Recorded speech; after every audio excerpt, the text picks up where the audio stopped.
Good morning students. I am Vaishali Hazare. Today I am going to teach you subject History and Civics. Lesson number 3, Effects of British Rule. After we are going to study the effects of British rule over India. Establishment of East India Company. We have seen that due to geographical discoveries, the European powers reached the Indian coast. All the European, including Portuguese, Dutch, French, and British, entered the race for capturing the Indian market. When the British came to India for trade purpose, the Portuguese had already settled here and they gave a bitter resistance. Later, friendly relations developed between them. But to establish domination over India, the British had to face opposition from French, Dutch, and local rulers. Now, British and Marathas. Mumbai was the main center of British in western India. They were trying to acquire the nearby territories, but the Marathas had strong hold over it. After the death of Peshwa Madhavrao, his uncle Raghunath Rao approached for help from the British due to his greed for Peshwaship. This led to the entrance of the British in Maratha politics.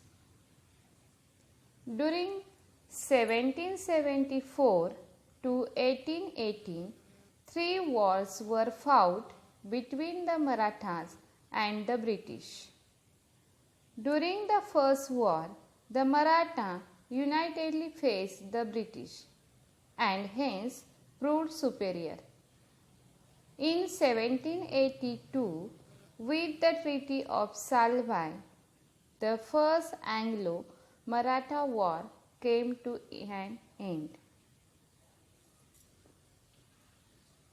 Now, we are going to learn about subsidiary alliance.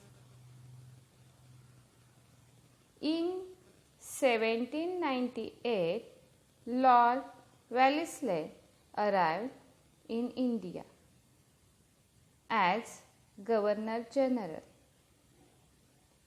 His objective was to establish the British dominion all over India.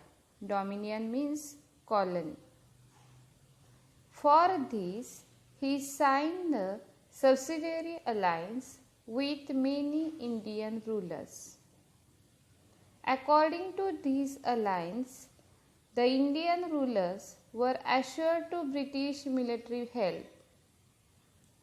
There were some terms laid on them. The Indian rulers have to maintain British army in their court and have to pay cash or a part of their territory to the company for its maintenance. The ruler would not have any alliance with any other power or declare war against any power without the intervention of the British. The ruler would accept a British resident in his state. Some Indian rulers accepted the system and lost their freedom. In 1802, Bajirao II signed the subsidiary alliance treaty with the British. This alliance is well known as the Treaty of Versailles. But this treaty was not acceptable to some Maratha Sardars. This led to the Second Anglo-Maratha War. After the victory of the British, there was increased interference of British into the Maratha state. This became intolerable and Bajirao II waged a war against the British. He was defeated in this battle and in 1818 he surrendered to the British. In the meantime, the capital of Mughals was under the control of Daulat Rao Shinde. But defeating the troop of Shinde, General Lake captured the Mughal emperor and gained victory over Hindustan. Now, Chhatrapati Pratap Singh. The Peshwaship came to an end. Chhatrapati Pratap Singh of Satara was still ruling. British signed a treaty with Chhatrapati Pratap Singh and appointed Grand Duff as an officer to assist him.